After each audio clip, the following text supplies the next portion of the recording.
घने जंगल के हृदय में एक साधारण झोपड़ी खड़ी थी। उसमें सबरीना, एक तपस्विनी, गहरी साधना में लीन थी। उसके चेहरे पर शांति और संकल्प था। पास ही पवित्र अग्नि जल रही थी, जिसकी लपटें उसके तप की गवाह बन रही थी। वह जानती थी कि उसकी तपस्या का उद्देश्य कुछ महान है। एक दिन एक वृद्ध संत उसके आश्रम में आए। उनकी आंखों में अद्भुत ज्ञान था। उन्होंने सबरीना से कहा, एक दिव्य पुरुष तुम्हारी परीक्षा लेगा।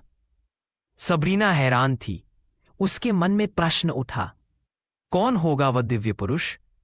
संत मुस्कुराए और चले गए, रहस्य को उसके हृदय में छोड़कर। कुछ दिनों बाद जंगल में शांति भंग हुई। राम, लक्ष्मण और सीता थके हुए और वनवास की यात्रा से व्याकुल सबरीना के आश्रम पर पहुंचे। सबरीना ने उन्हें देखा और चौंक गई। उसके हृदय में एक आवाज गूंजी, क्या यही वह दिव्य पुरुष है? सबरीना ने उनका स्वागत करने का निश्चय किया। वह जंगल में फल इकट्ठा करने लगी। उसने मीठे फलों के साथ एक कड़वा फल भी चुना। उसके मन में एक विचार आया, अगर वह सच में दिव्य है तो वह इस कड़वे फल को भी स्वीकार करेंगे। सबरीना फलों की टोकरी लेकर राम के पास गई। उसने उन्हें फल अर्पित किए और अंत में वह कड़वा फल भी दिया। उसकी आंखों में एक प्रश्न था, क्या आप इसे स्वीकार करेंगे?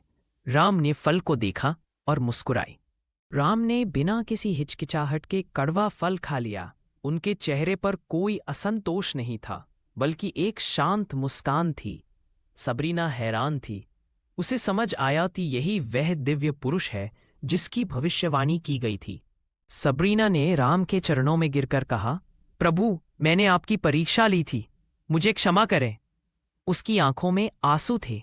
राम ने उसे उठाया और कहा, तुम्हारी श्रद्धा और सच्चाई ने मुझे प्रसन्न किया है। राम ने सबरीना को आशीर्वाद दिया। उन्होंने कहा, तुम्हारी भक्ति और साहस ने तुम्हें मोक्ष का पात्र बना दिया है।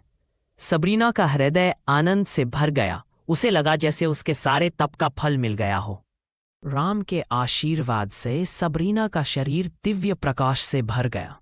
उसने अपने भौतिक शरीर को त्याग दिया और मोक्ष प्राप्त किया। राम, लक्ष्मण और सीता ने उसके उत्थान को देखा और मुस्कुराए। राम ने सबरीना की कथा को अपने हृदय में संजोया। यह कथा हमें सिखाती है कि सच्ची भक्ति और साहस ही हमें दिव्यता की ओर ले जाते हैं। सबरीना का कड़वा फल हमारे जीवन की कठिनाइयों का प्रतीक है, जिन्हें हमें स्वीकार करना चाहिए।